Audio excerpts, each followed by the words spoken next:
Welcome to ChiBro & Sons Pre-Introduction to Lifting series known as Basic Functionality with Rawr.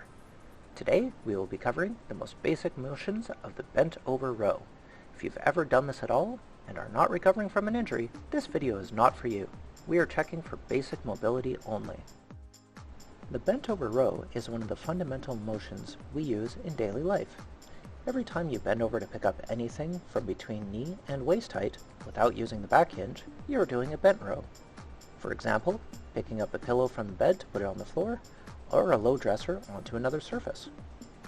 It is important to understand that while we are going to be bent over at the waist, this is not a lower back exercise. Rawr, cutie, please stop. This isn't a back exercise. No, you're doing it wrong. No, please let me demonstrate it. Rawr, please.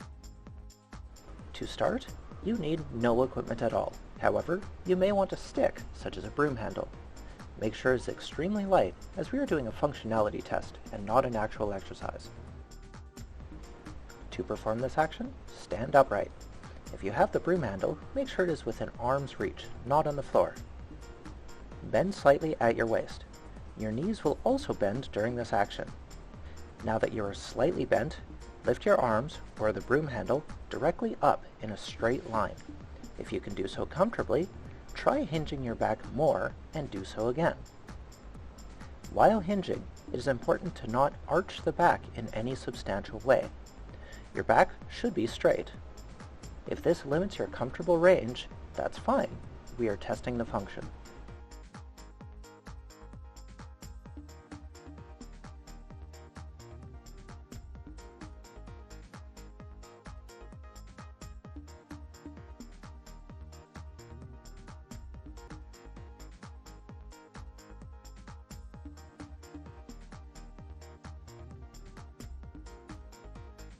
If you cannot perform this while bent over, please consult your physician.